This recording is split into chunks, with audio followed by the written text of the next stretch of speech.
Hey guys, welcome back to my channel where I talk about the NWSL, women's soccer, just soccer, only soccer.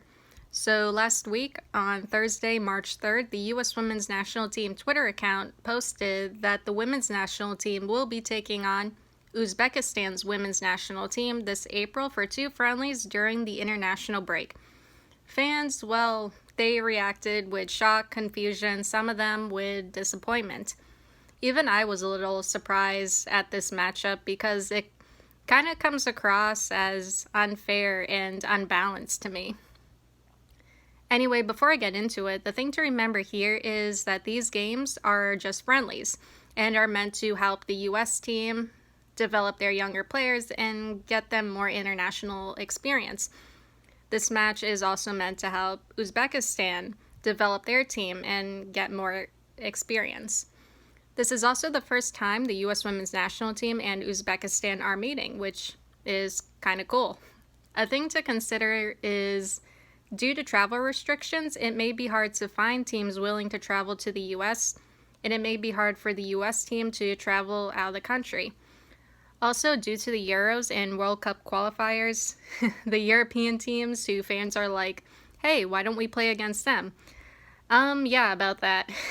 They're kind of busy at the moment getting their shit together for the Euros, and maybe they'll get back to us after the Euros.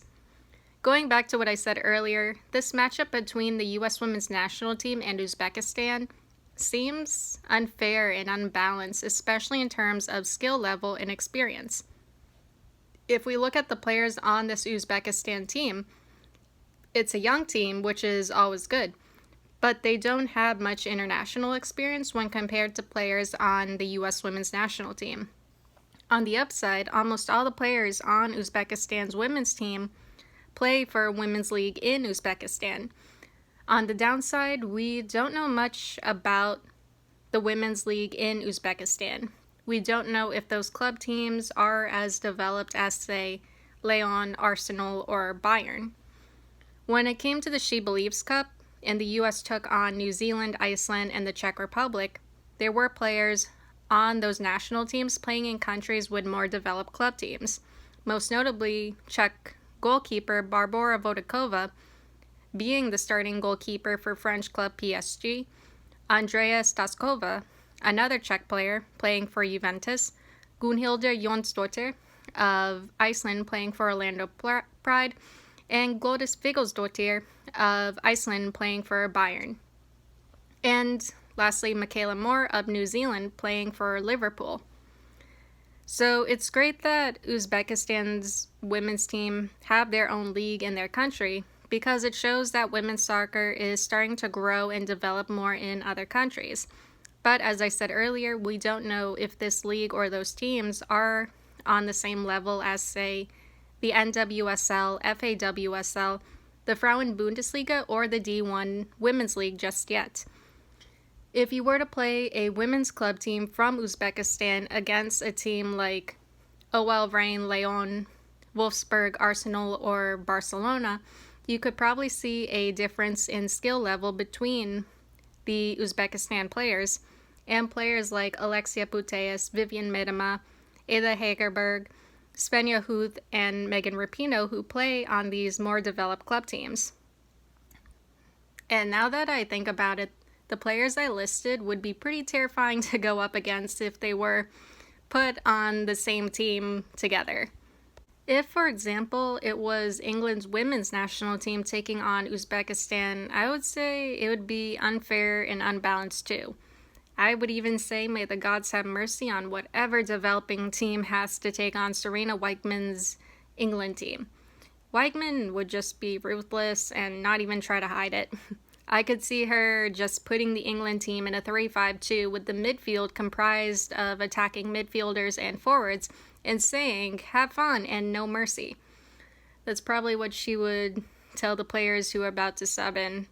She probably tells that to the players who are about to sub in anyway in general.